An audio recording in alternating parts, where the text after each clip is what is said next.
वो वाला चक्कर नहीं रह जाता है डाउनलोड करने का। ठीक है, वो देख लीजिए, सबको दे दीजिए। आप लोग दिए थे ना टेस्ट?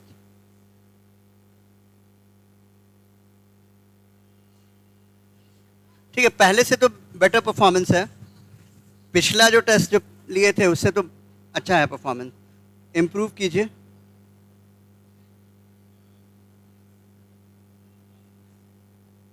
हाँ,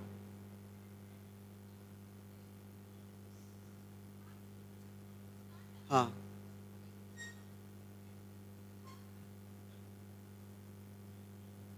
टोटल किया हुआ है, सब किया हुआ है। इसका नहीं किया हुआ है। बताइए, कर दे रहे हैं। और बाकी सब किया हुआ है ना? हो सकता है कोई छूटा होगा।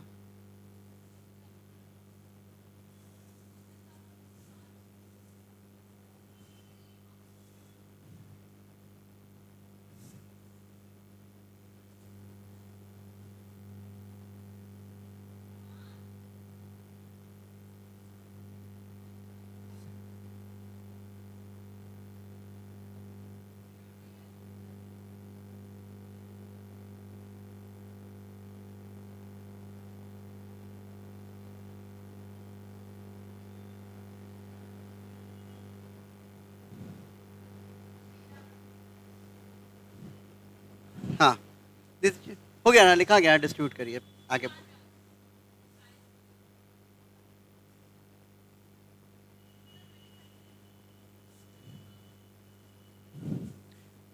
ठीक है, रिव्यू कीजिएगा, जो जो दिक्कत होगा फिर बात करेंगे हम लोग। फाइन।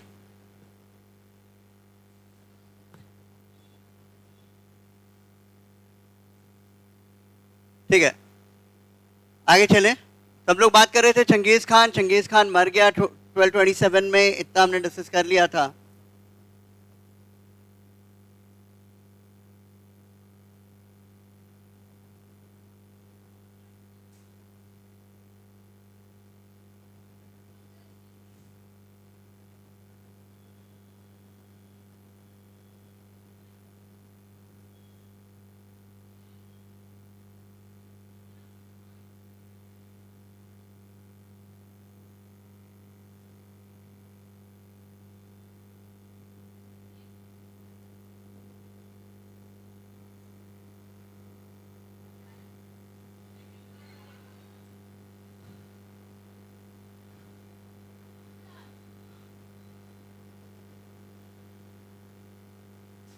कोई ऐसा भी है जिसका 10 से भी कम है? नहीं नहीं, मतलब यहाँ जो अभी है, यहाँ जो अभी है वो तो पता है बहुत। आपका लिखे ही नहीं है आप। लिखे ही नहीं है।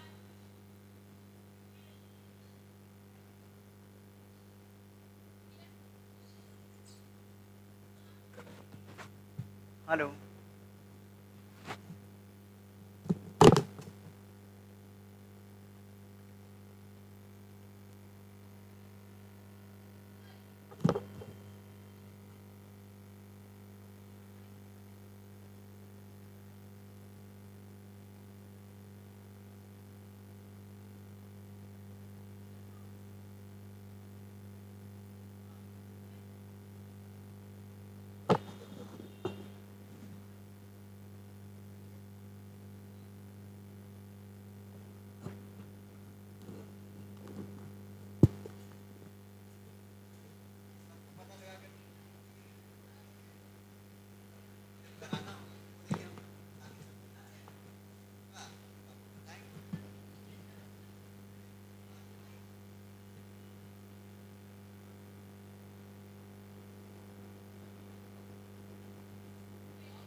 ठीक है, ठीक है। पेपर रख लीजिए। हाँ, बोलिए। नहीं, सब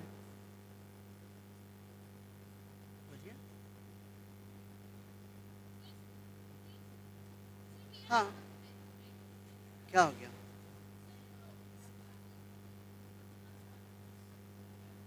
पाँच नंबर तो है, पाँच क्या? ये तो दो ही नंबर का है, तीन नंबर का। कितना पॉइंट दिया है आपने? अच्छा, ये फर्स्ट वाला पॉइंट नहीं है, ये तो स्टेटमेंट है क्वेश्चन का। आपने 2 पॉइंट दिया तो मार्क्स मिल गया। ठीक तो है। आपको कॉपी नहीं मिला? क्या नाम है आपका? आप टेस्ट दिए थे? टेस्ट दिए थे? नहीं दिए होंगे, एक और होगा, एक और है, एक बचा हुआ है। ठीक है, मिल जाएगा, मिल जाएगा। ठीक है, करेक्शन बहुत ध्यान से किए हैं, ऐसा कुछ नहीं है कि ठीक है, कोई नहीं, लेकिन थोड़ा सा वर्क कीजिए। आपको प्रॉब्लम समझ में आया? आपने क्वेश्चन अटेम्प्ट किया है? नहीं किया है? सारा क्वेश्चन अटेम्प्ट किए हैं?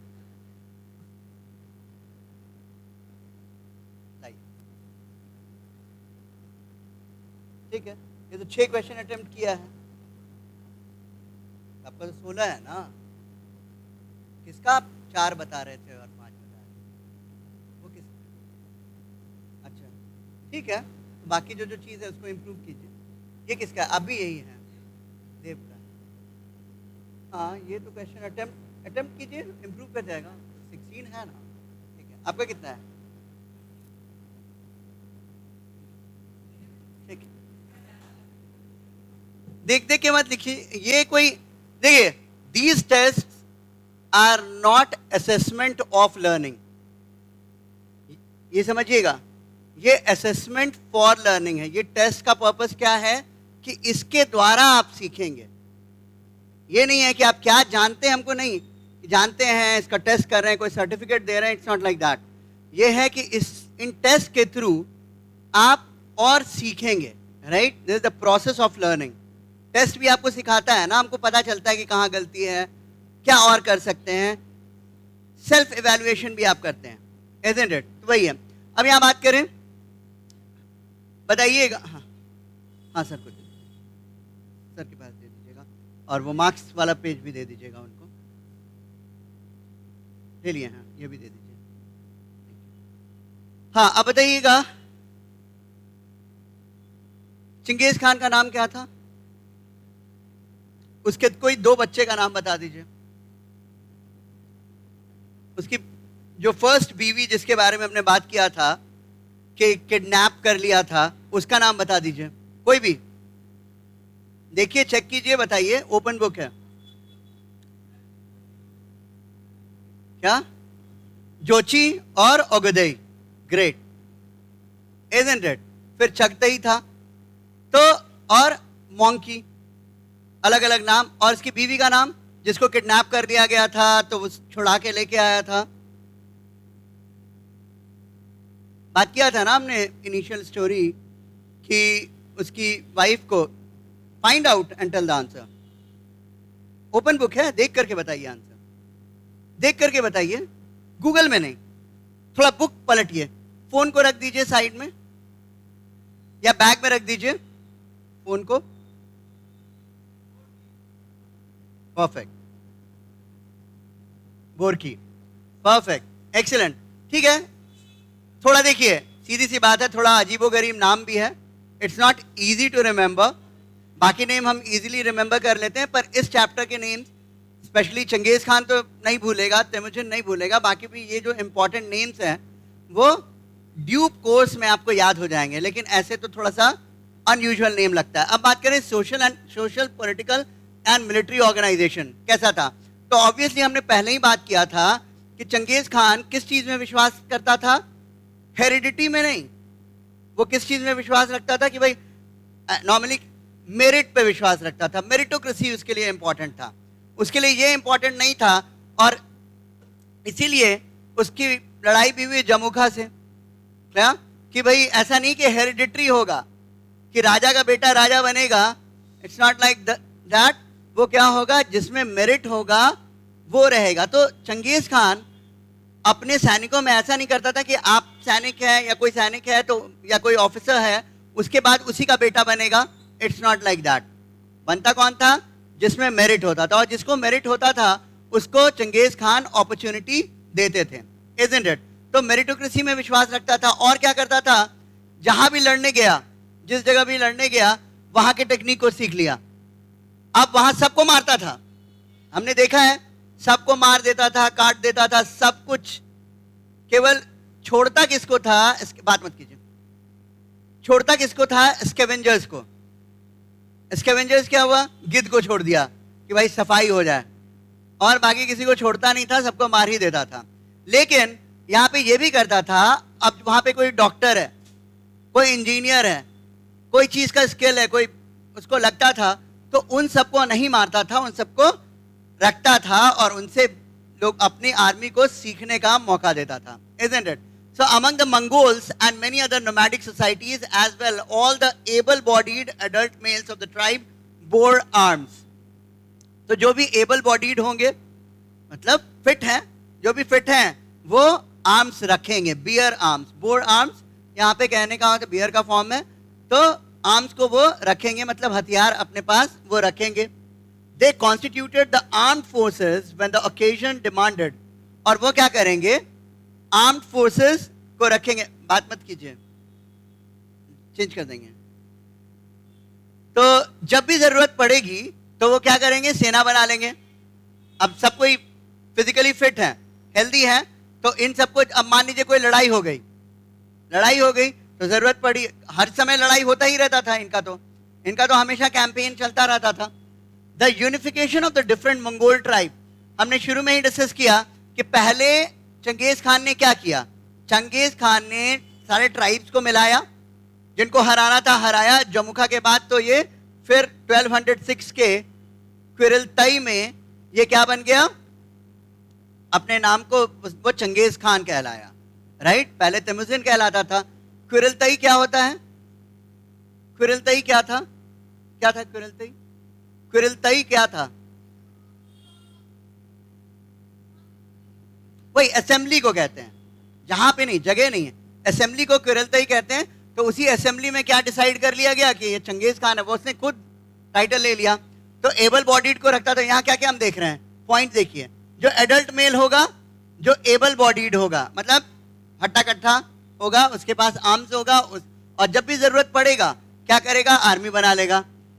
और पहले उसने क्या काम किया, मंगोल ट्राइब को यूनिफाई किया, and in subsequent campaigns against diverse people introduced new members into Chengiz Khan's army, complicating the composition of this relatively small, undifferentiated body into an incredibly heterogeneous mass of people. Homogeneous का मतलब क्या होता है, एक जैसा।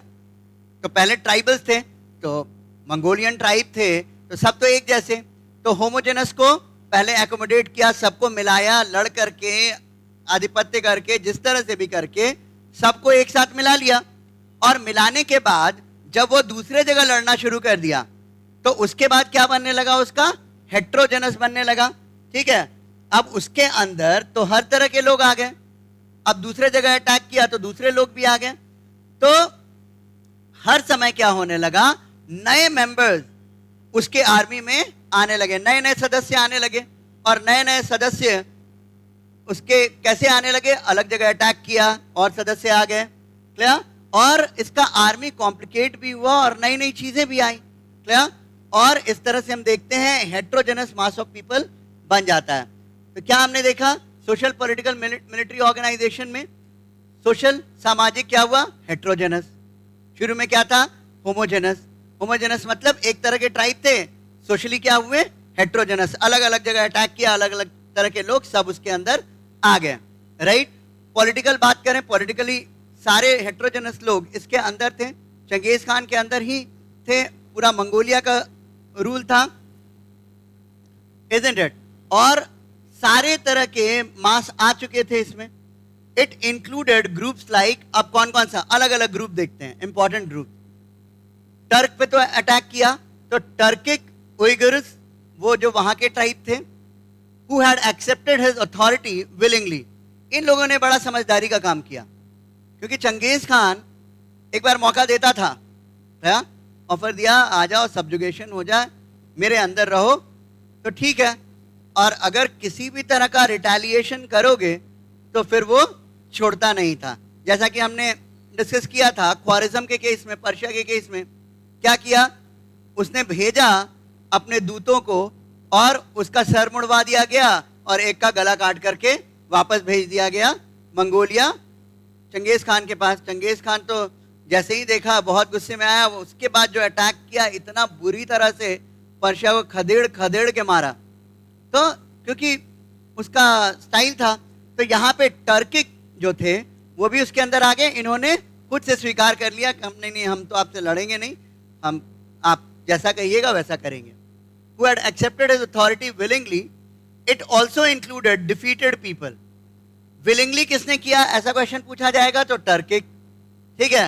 Defeat किया जैसे कैरियट्स, who were accommodated in the confederacy despite their earlier hostility.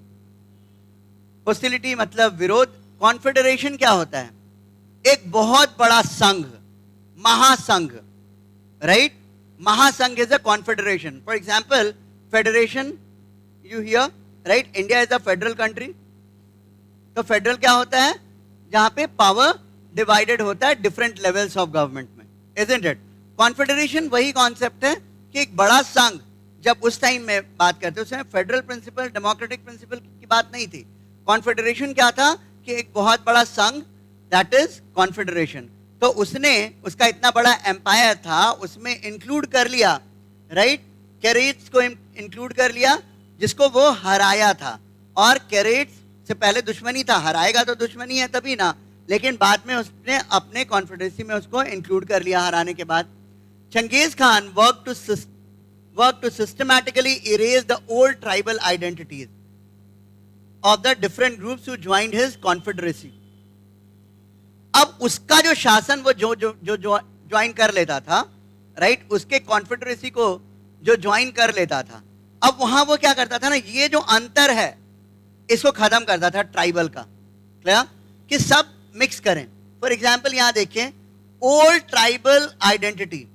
अब कोई अलग ट्राइब है, कोई मंगोल ट्राइब है, कोई केरेती है, कोई अलग अलग ट्राइब, टर्किक ट्राइब है, तो ये अलग अलग ट्राइब से लोग आए।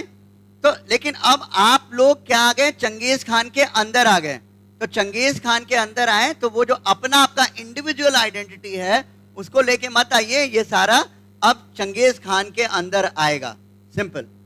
अब उसने, his army was organised according to the old steppe system of decimal units. Steppe का पुराना, स्टेपी आपको हम लोग ऑलरेडी डिस्कस कर चुके हैं, that is a grassland, isn't it? तो स्टेपी में जो ट्राइबल होते थे ना, वो किस तरह से ऑर्गेनाइज होती थी उनकी आर्मी, डेसिमल सिस्टम की तरह। तो डेसिमल सिस्टम में क्या होता है, 1, 10, राइट, 100, 100 के बाद 1000, 1000 के बाद 10,000, 1 लाख, इस तरह से।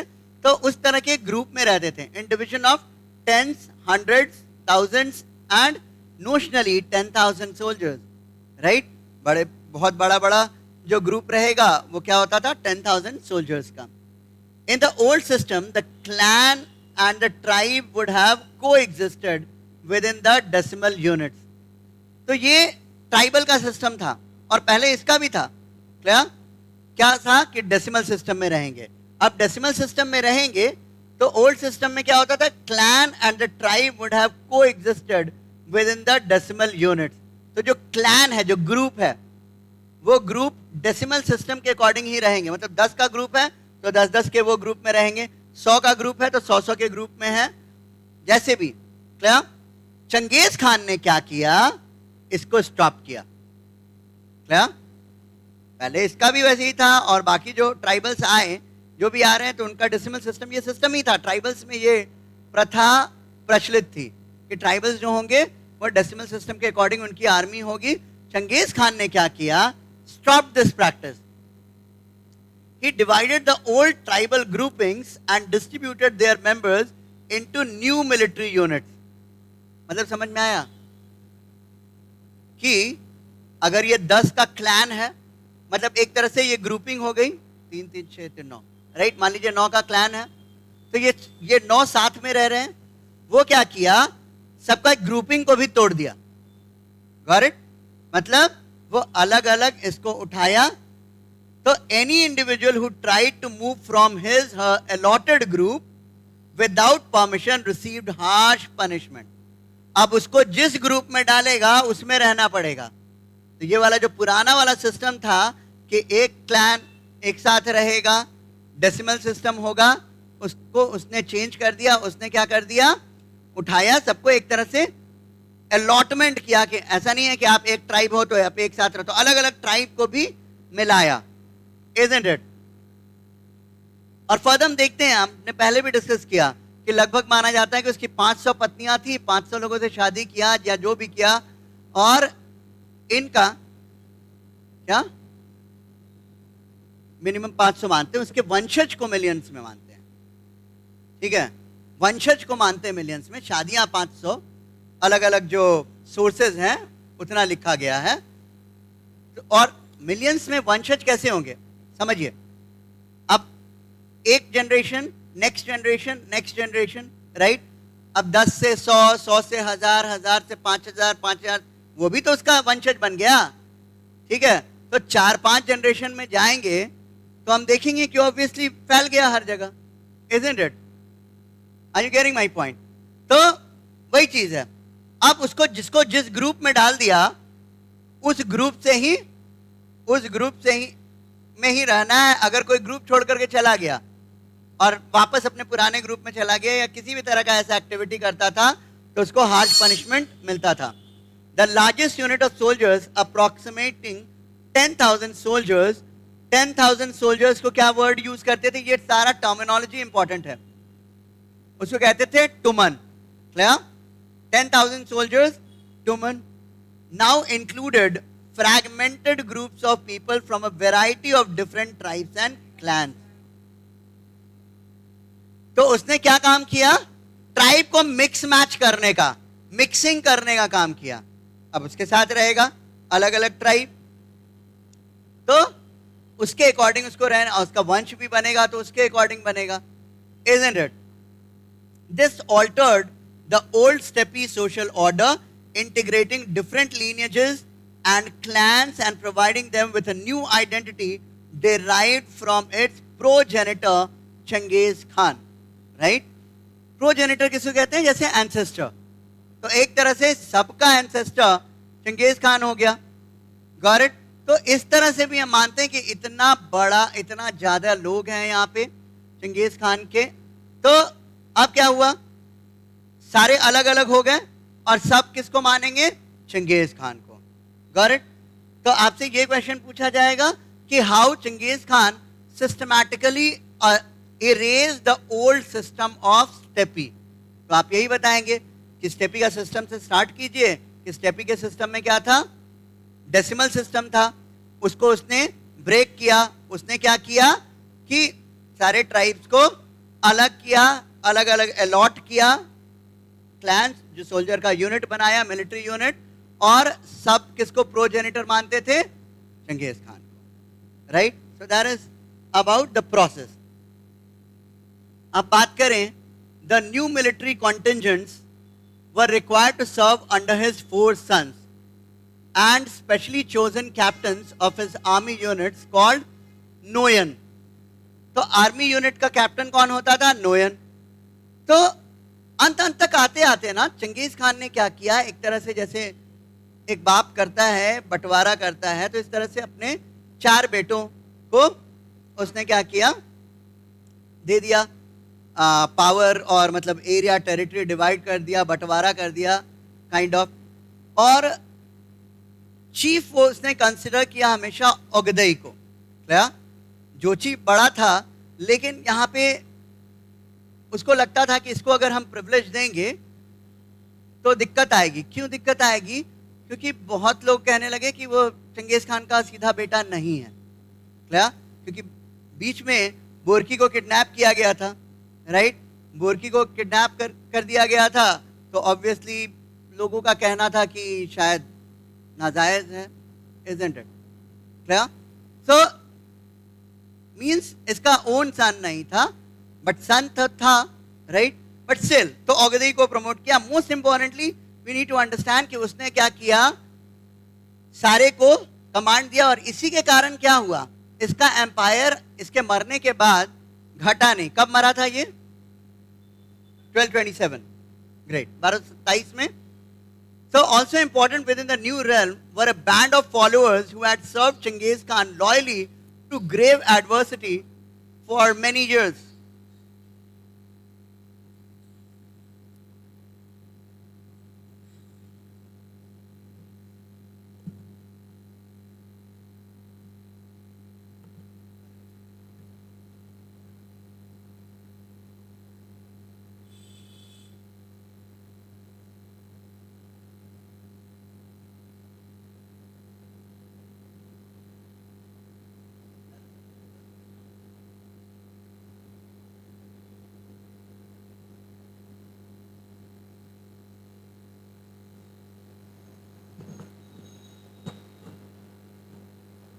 हाँ ठीक है. तो क्या बात कर रहे थे हम लोग? उसने क्या किया? और जो कमांडर्स होते थे, मिलिट्री कमांडर्स को क्या बोलते थे? Noyan. Perfect. Also important within the new realm were a band of followers who had served Genghis Khan loyally through great diversity for many years. और उसका ग्रुप वो था जो चंगेज खान के लॉयल थे, लॉयलिस्ट थे. वो हमेशा चंगेज खान के लॉयल थे. Genghis Khan publicly honored some of these individuals as his blood brothers under. Right? पहले भी हम लोग डिस्कस कर चुके हैं. जैसे जमोका था तो ब्लड ब्रदर्स टर्मिनोलॉजी क्या यूज करता था? अंडा. Got it? हाँ, अंडा ट्राइबल टर्मिनोलॉजी. ठीक है. Yet others, freemen of a humbler rank, were given special ranking as his bondsman नौकर. और जो लोग फ्री थे, जो स्पेशल रैंक के जो उसके लिए काम करते थे, उनको वो कहता था, वो टर्मिनोलॉजी क्या था? नौकर. क्लियर? नौकर उसके लिए काम करता था, बॉन्ड्समैन थे. Got it? Special ranking as his bondsman नौकर, a title that marked their close relationship with their master. मतलब ये जिनको नौकर कह दिया वो काफी एसोसिएटेड है किससे? चंगेज खान से. Got it? This ranking did not preserve the rights of the old clan chieftains.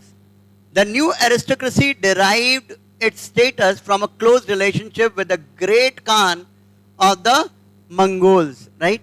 तो पुराना रैंकिंग जो भी था, मान लीजिए कोई अलग ट्राइब से आया, कोई अलग ट्राइब से आया, उसका रैंकिंग है ऑफिसर वाला. लेकिन चंगेज खान के अंदर क्या किया था इसने तो सारा मिक्स मैच कर दिया. और अब जाना कैसे जाता है था कि किसका रैंकिंग ज्यादा है, कौन मतलब ज्यादा ऊपर है, जो चंगेज खान से एसोसिएटेड है. तो ये जो रैंकिंग होती थी, जैसे जिसको नौकर कह दिया, जिसको नौकर कह दिया, टर्म कर लिया, मतलब वो ग्रेट खान से एसोसिएटेड है. तो ग्रेट खान के लीनियज में कोई रहे, मतलब चंगेज खान के लीनियज में रहे, उसके वंश में रहे, या उससे एसोसिएटेड है कोई. जितना ज्यादा एसोसिएटेड होगा मतलब उतना ज्यादा वो स्ट्रांग है, पावरफुल है. क्लियर? तो वही होता था, derived status from a close relationship with the great Khan of the Mongols. In this new hierarchy, hierarchy क्या कहते हैं हम लोग? हायरार्की क्या होता है?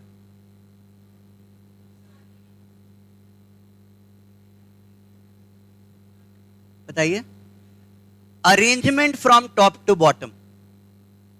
ठीक है.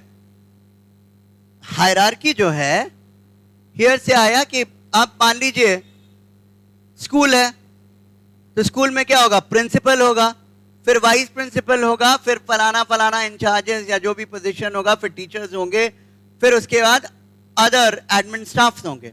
क्या? तो ये क्या हो गया? इसी को हम क्या कहते हैं? हायरार्की कहते हैं. हिंदी में इसको पद सोपान कहते हैं. पद सोपान. राइट? मतलब ऊपर से नीचे आप अरेंज जो कर रहे हैं, तो दैट इज हायरार्की. कौन? Arrangement from top to bottom. क्या? तो हायरार्की है. राष्ट्रपति है, राइट? उसके बाद ही कोई भी आएगा, प्रधानमंत्री है, काउंसिल ऑफ मिनिस्टर्स है. तो ये दिस इज हायरार्की. क्या? तो यहां पे हम यही बात कर रहे हैं कि जो नया एरिस्टोक्रेसी डेवलप किया, राइट? एरिस्टोक्रेसी क्या होता है? एरिस्टोक्रेट किसको कहते हैं? पैसा हो, बिजनेस कोई नहीं, जो रॉयल फैमिली से हो, जो रिच है, हाई क्लास रिच पीपल है, बहुत ज्यादा अमीर है, तो वो एरिस्टोक्रेट्स होते थे। तो एरिस्टोक्रेट, राइट, बिल्कुल सही बात है। तो Changez Khan assign the responsibility of governing the newly conquered people to his 4 sons. अब जो भी टेरिटरी को कॉन्कर किया था, विजेता बना था, राइट, चंगेज खान ने असाइन किया रिस्पॉन्सिबिलिटी उन सबको गवर्न करने का, किसको दिया? अपने चारों बेटों को, right. These comprise the 4 ulus, a term that did not originally mean fix territories. मतलब चारों बेटे को जैसे ही बात किया कि बंटवारा कर दिया या मतलब दे दिया, और ये टर्म दिया कि 4 टेरिटरी दे दिए, यहां पे टेरिटरी उल्लू हो गया, क्या कि 4 बेटा को उल्लू उल्लू दे दिया वो, right. So The 4 ulus, a term that did not originally mean fixed territory. Originally इसका मतलब fixed territory नहीं, लेकिन फिर भी यही कि इस तरह से territory दे दिया। 4 ulus considered. Genghis Khan's lifetime was still the age of rapid conquest and expanding domains, where frontiers were still extremely fluid. अब क्या था? उसका पूरा लाइफ क्या था? कॉन्कर कर रहा था, लड़ रहा था, विजेता बन रहा था, हर जगह फाइट। तो जो फ्रंटियर्स थे, फ्रंटियर्स यहां पे क्या हुआ? बाउंड्री। तो बाउंड्री और ज्यादा हमेशा चेंज होता रहता था। अभी ये बाउंड्री है, फिर कहीं अटैक कर दिए तो और बढ़ गया, टेरिटरी तो बढ़ता जा रहा था इसका, clear. Where frontiers were still extremely fluid, for example, the eldest son Jochi received the Russian steppes, but the farthest extent of his territory. पहला बेटा जो जोची, जिसी पे था डाउट, तो उसको रशियन स्टेपी दिया, लेकिन सबसे दूर वाला रशियन स्टेपी, क्या रशिया के का स्टेपी पार्ट, स्टेपी ग्रासलैंड है, रशिया दिया, रशिया का दूर वाला पार्ट दिया, दिखा रहे, बता दे रहे,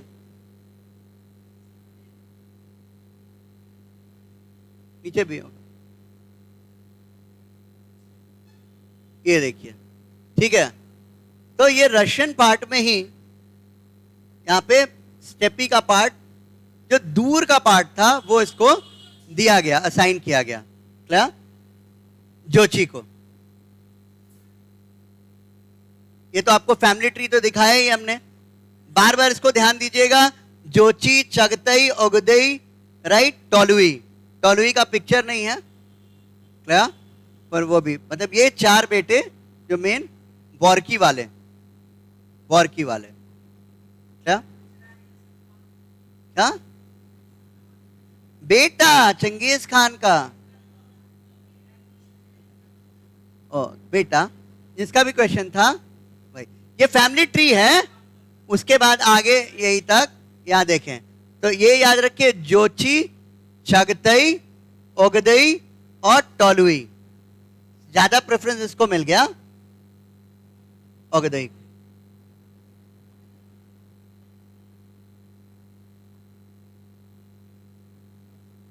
कहां थे हम लोग?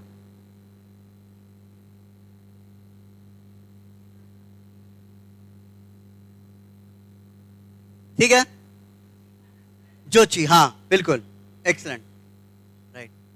तो यहां पे देखिए, ये जो नया हायरार्की बना, ये बता दिए, जैसे जोची received the Russian steppes, but the farthest extent of his territory Ulus was indeterminate. It extended as far as west as his horses could roam. तो रशियन पार्ट दिया, लेकिन उतना ही तक सीमित नहीं था, उसके आगे तक वेस्टर्न यूरोप, जिसकी हम बात करें तो वेस्टर्न यूरोप में क्या आ जाता है? इंग्लैंड, फ्रांस, ये वाला एरिया।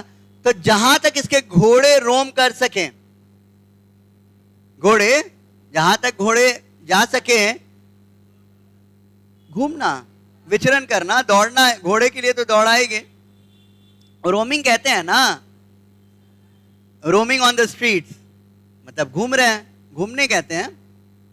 द सेकेंड सन, अब दूसरा बेटा का देखते हैं. Chagatai was given the Transoxiana steppe and lands north of the Pamir mountain adjacent to the of his brother. तो इसको मिडिल ईस्ट वाला एरिया मिला, ठीक है, तो जिसको हम आज कहते हैं, और रशिया का जो पार्ट था यूएसएसआर का पार्ट था, राइट. जैसे तुर्कमेनिस्तान, उज्बेकिस्तान, कजाकिस्तान, ये अफगानिस्तान नहीं, जो रशिया का यूएसएसआर का पार्ट था, पहले यूएसएसआर का पार्ट था, तो हाँ उज्बेकिस्तान, कजाकिस्तान, राइट. लेकिन वो सारा आया किसके पास? चगतई के पास. Chagatai Transoxiana. Clear? Presumably these lands would shift as Jochi marched westward. अब जोची जो था वहां तक नहीं रुका, जोची उसके आगे वेस्ट की तरफ शिफ्ट होने लगा. Genghis Khan had indicated that his third son Ogadai would succeed him as the great Khan. On accession, the prince established his capital at Karakoram. तो चंगेज खान ने यही कहा कि मेरे बाद मुझे मेरा सक्सेसर कौन होगा? ओगदई, जो तीसरा वाला, जो तीसरा बेटा है वो बनेगा ग्रेट खान. जैसे मैं ग्रेट खान हूं, चंगेज खान, तो मेरा जो तीसरा बेटा है ओगदई, हाँ, वो बनेगा ग्रेट खान. क्लियर? और कैपिटल किसको एस्टैब्लिश किया? काराकोरम को. अब द यंगेस्ट सन टोलुई, जिसका फोटो नहीं है, जिसका फोटो नहीं देखा आपने, हाँ, चौथा, क्या? जो मेन ट्री में, ऐसे तो बहुत सारा, राइट. हाँ बोलिए.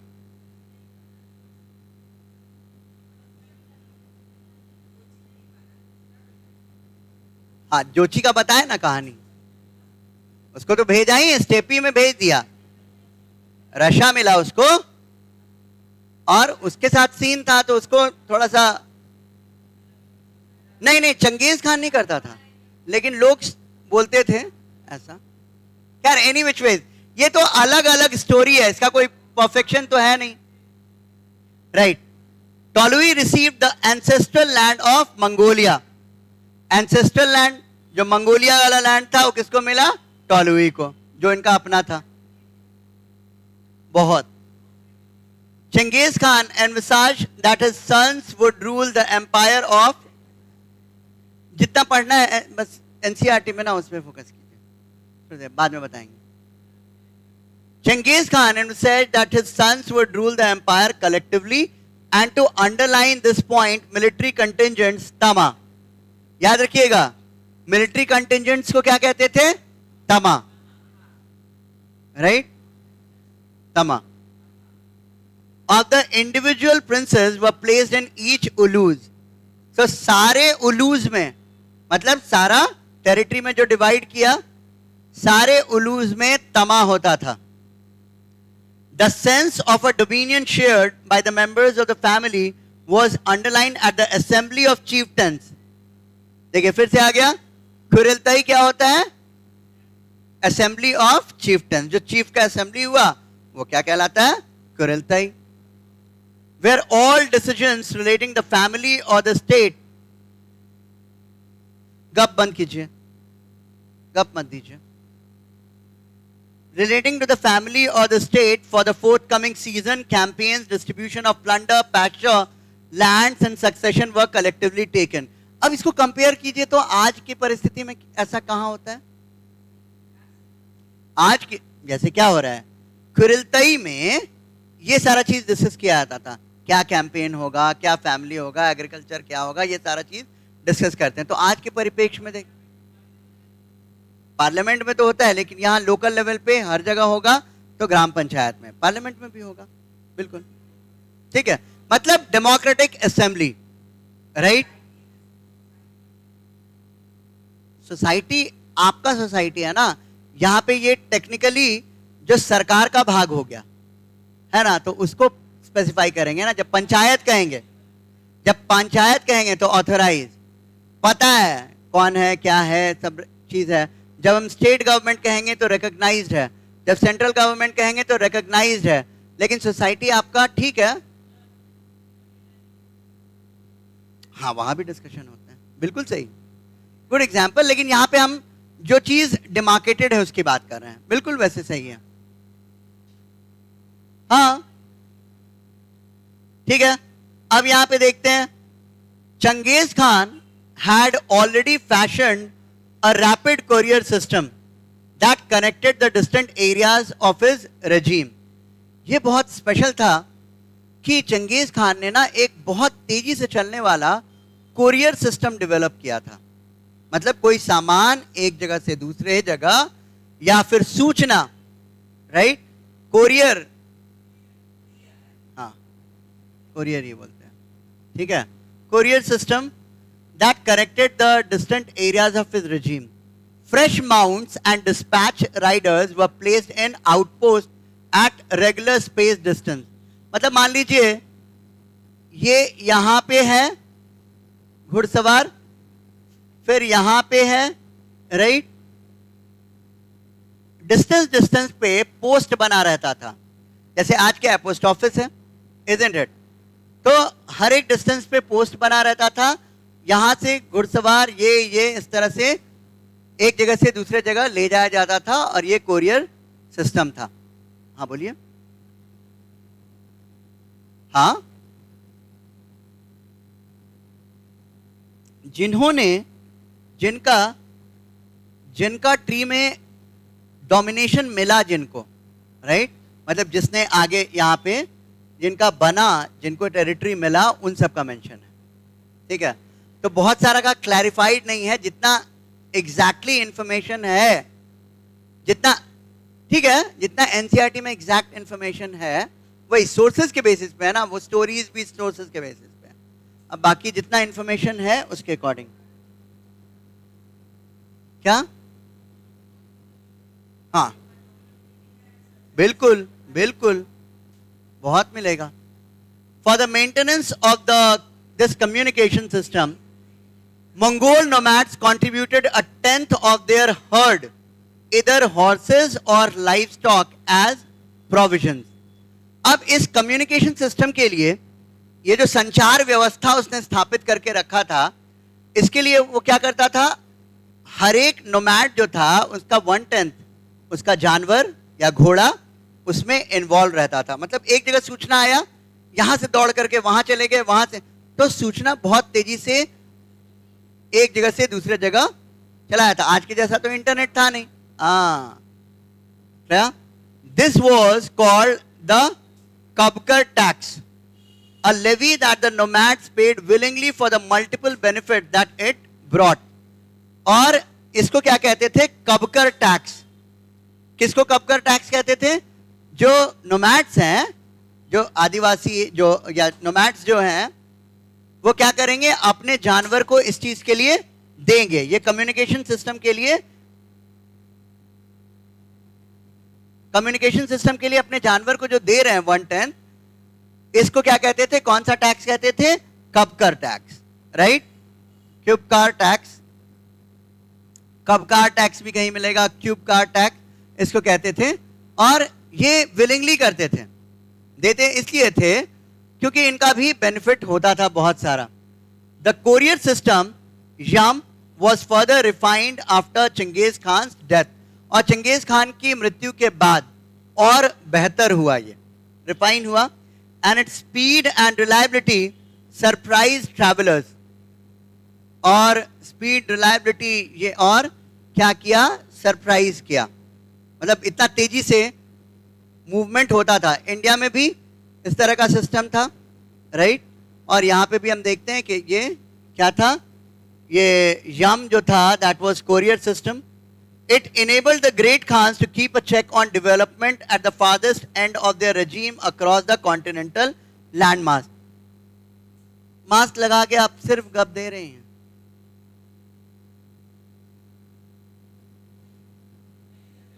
हाँ ठीक है, तो हम क्या बात कर रहे थे, कि ये क्या था, ये कनेक्टेड एक जगह से दूसरे जगह था और ये सिस्टम बहुत डेवलप था। अब इतना बड़ा कॉन्टिनेंट है, हर जगह इतना बड़ा इसका जो एम्पायर था, हर जगह से इसको सूचना मिल जाता था इसके थ्रू, राइट? और लोग भी इसमें इन्वॉल्व थे।